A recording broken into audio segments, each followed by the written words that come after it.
그의 팔로 힘을 보이사 마음의 생각이 교만한 자들을 흩으셨고 권세 있는 자를 그 위에 내리치셨으며 비천한 자를 높이셨고 줄이는 자를 좋은 것으로 배불리셨으며 부자는 빈손으로 보내셨도다. 그 종 이스라엘을 도우사 긍휼히 여기시고 기억하시되. 아멘. 우리가 살아가는 세상을 향해 흔히 약육강식의 원리가 지배하는 세상이라고 표현합니다. 약한 자는 강한 자에게 지배된다는 뜻이죠. 기분이 썩 유쾌하지는 않지만 솔직히 인정할 수밖에 없는 것이 약육강식의 원리입니다. 나보다 높은 지위에 있는 사람, 나보다 많은 재물을 소유한 사람, 나보다 좋은 직장에 다니는 사람에게 이빠른 소리를 하는 것은 쉽지 않은 일입니다. 그렇게 상대적인 비교를 통해 상대방이 나보다 강한 자라는 판단이 서면 그들 앞에서 한없이 약해지는 것이 현실이죠. 강한 자 앞에서는 약한 자가 되고 약한 자 앞에서는 강한 자가 되는 것이 우리가 살아가는 세상의 모습입니다. 그런데 오늘 누가복음 말씀 속에서 강한 자에게는 강하고 약한 자에게는 한없이 약해지시는 분을 발견하게 됩니다. 누가복음 1장 46절부터 56절 말씀은 마리아의 찬가라고 부르는 본문입니다. 마리아가 가브리엘 천사에게 성령으로 잉태하여 아들을 낳을 것이라는 소식을 전해 들은 후에 하나님께 찬양드렸던 찬양 가사입니다. 마리아가 불렀던 찬양의 내용 중에 51절 말씀을 다시 한번 보시면 그의 팔로 힘을 보이사 마음의 생각이 교만한 자들을 흩으셨고 라는 구절이 나옵니다. 쉽게 표현하면 이런 뜻입니다. 하나님의 팔의 힘이 얼마나 센지 보여주시기 위해 하나님께서 마음의 생각이 교만한 자들을 흩으셨다라는 것입니다.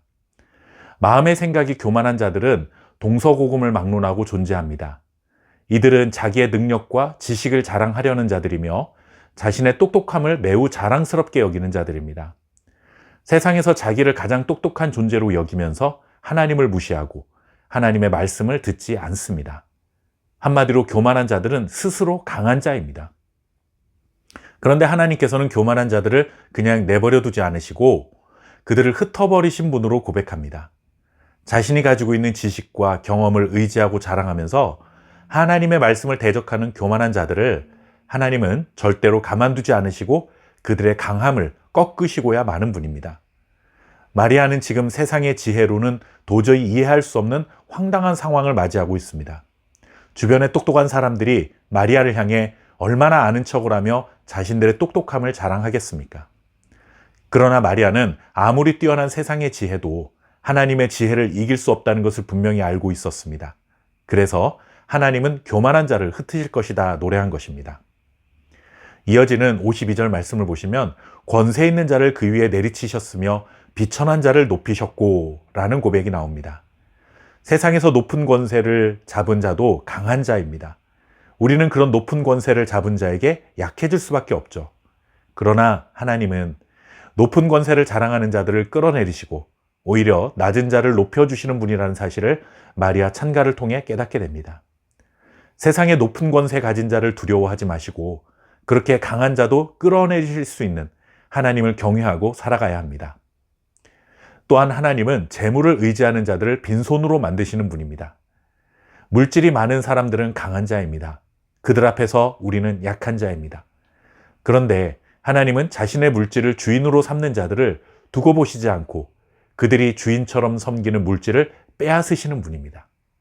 이렇게 하나님은 하나님이 아닌 다른 것을 의지하는 세상의 강한 자에게는 더 강한 자로 나타나셔서 그들을 꺾으시고야 맙니다.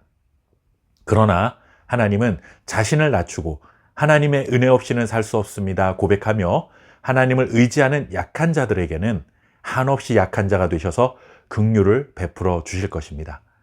강한 자가 되려고 하지 마시고 하나님 앞에서 약한 자가 되십시오. 그러면 우리를 기억하시고 긍휼을 베풀어 주실 것입니다.